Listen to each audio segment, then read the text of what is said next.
kurudisha fomu au ndio umekuja kuchukua? Mimi nimerudi kurudisha fomu. Nilichukua fomu Jumanne iliyopita.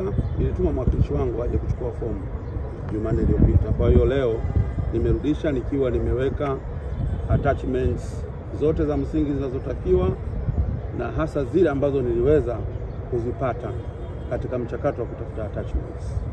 Labda leo unarudisha fomu, changamoto gani unakutana nazo au unaziona katika hii hatua ya kuchukua na kurudisha fomu? Changamoto nilizokutana nazo ni swala zima la endorsement.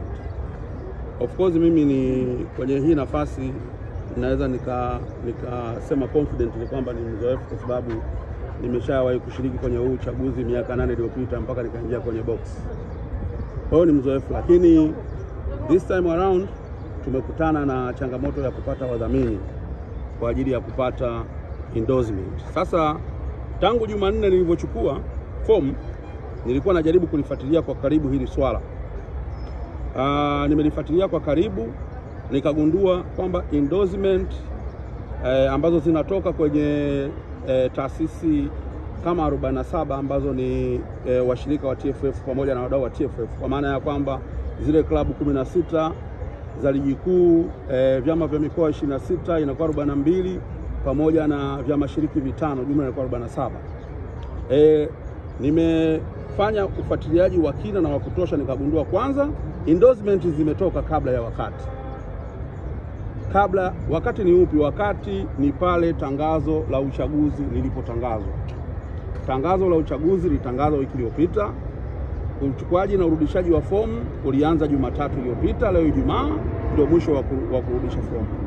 Lakini endorsement zimefanyika kipindi kirefu nyuma kabla ya tangazo la uchaguzi. Hili swala kikanuni sio sawa. Na mimi nimefuatilia kwa karibu sana.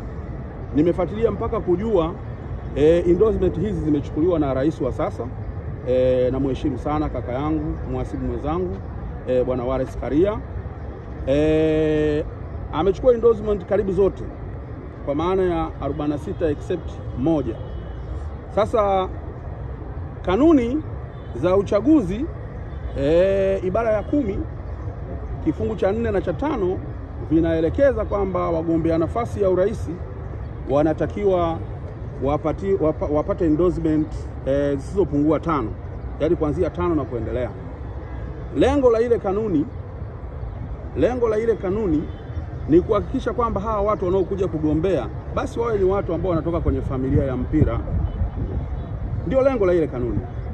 Sasa inapotokea mgombea mmoja, tena kwa bahati mbaya rais aliyepo madarakani anapochukua endorsement zote, maana yake ni kwamba anazuia wagombea wengine wasiingie kwenye uchaguzi.